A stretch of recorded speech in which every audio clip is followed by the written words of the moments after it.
The first rays of dawn barely touched the horizon as the muezzin's call for Fajr prayer echoed through the quiet neighborhoods of Istanbul. The ancient city, rich with the whispers of empires and the calls of faith, stirred gently under the soft lavender sky. Birds fluttered from the minarets, and the air was tinged with the crisp chill of early morning. Adam's eyes opened slowly, the gentle sound of the adhan dot wrapping around her like a beloved lullaby.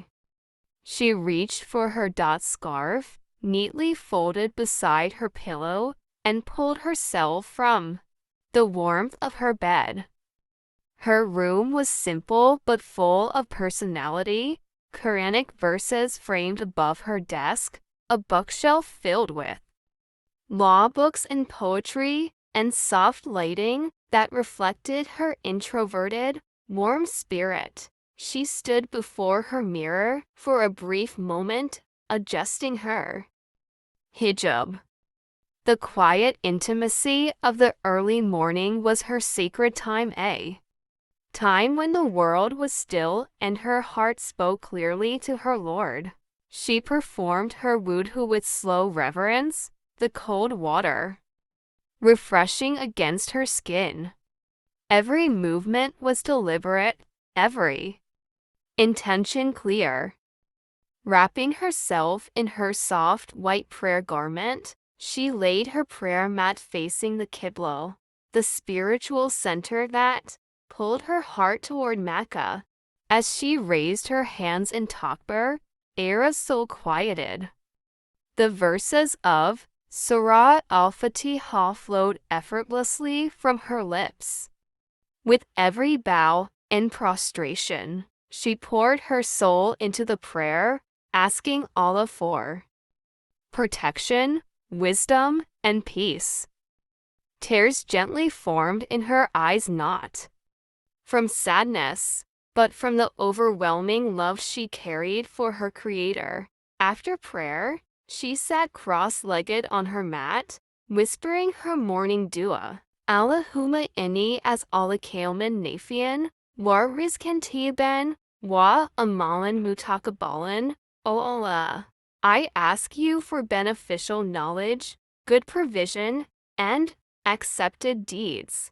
The verse from the Quran came to her heart, as if Allah Himself was speaking to her. Indeed, with hardship comes ease. Quran 94-6. She closed her eyes unreflected. This life wasn't easy. As an introvert, as someone who had been judged, misunderstood, and even betrayed, especially by those closest, Era had learned to rely on no one but Allah. Her thoughts were interrupted by the soft voice of her mother, Isa Adam, calling her from the kitchen downstairs. Era, Habibti, breakfast is ready. She folded her prayer mat with care and walked down the stairs, the aroma of warm simit bread and olive oil pastries guiding her steps. The Adam family gathered around their oak dining table. Her father, Muhammad Adam Ali, greeted her with a cheerful smile. My future lawyer is awake. Era smiled warmly, accepting the cup of tea her mother handed her. I have class today at 9, Baba.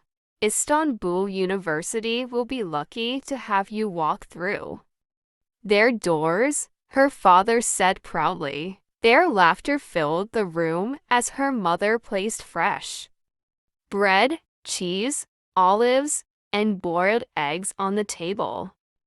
Despite the world's chaos, these were the moments that reminded Era of the blessings in her life. After breakfast, she climbed the stairs to her room, picked out her black abaya with silver embroidery, and packed her books into a leather satchel. Her reflection stared back at her from the mirror, a young woman, 22, with quiet strength in her eyes and a heart brimming with iman. She kissed her mother goodbye, waved to her father, and stepped into the soft golden light of the Istanbul morning.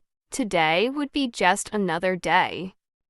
But little did she know, Allah had already begun writing a new chapter in her story. Thanks for watching. Don't forget to like, comment, and subscribe.